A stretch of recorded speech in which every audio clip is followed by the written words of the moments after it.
کہ جمعے کا اہتمام کرنا مذہبی شعائر میں سے ہے، اور جمعے کی اذان کا تقدس مان لینا یہ فرائض دینیہ میں سے ہے۔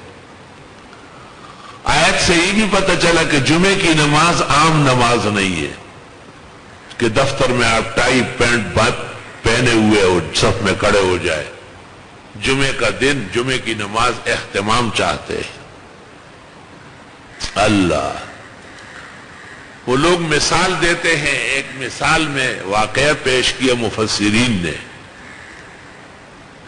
کہ ایک آدمی کے ایک وقت میں 3 کام آ گئے۔ جمعے کی نماز بھی سر پر ہے، اذانیں ہونے والی ہے، اور اونٹ بھی بھاگا ہے۔ اونٹ جب بھاگتا ہے تو دور جاتا ہے، اور زمین میں پانی لگانے کا نمبر بھی آج ہے۔ تو اس نے کہا اگر پانی لگاتا ہوں نماز رہتی ہے، اونٹ رہتا ہے، اگر اونٹ کے پیچھے جاتا ہوں تو پانی رہ جائے گا اور نماز بھی رہ جائے گی، تو چلو اللہ پر بھروسہ کر کے نماز پڑھ لیتا۔ کام تو ویسے ایک ہی ہوگا، وقت ایک ہے۔ یہ غریب تیاری کر کے جمعے کی نماز میں کھڑا ہو گیا اور بخیر و عافیت نماز جمعہ مکمل ہو گئی۔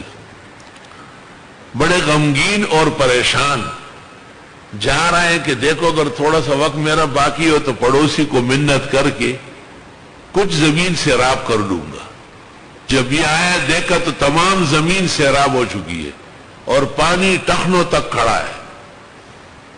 اس نے پوچھا، پڑوسی نے کہا بس جیسے جمعے کا وقت ہو گیا پانی میں ایسی طغیانی آئی، اتنا زور آیا کہ اس نے تمام بند توڑ دیے اور آپ کی زمین کی طرف بڑھ گیا۔ اس نے کہا یا اللہ، یہ ایک کام تو میرا ہو ہی گیا۔ وہ اب سوچتے ہیں کہ تھوڑی دیر بعد اونٹ کے لیے چلوں۔ جب ڈیرے پہ آیا تو اونٹ واپس آ کے کھڑا ہے۔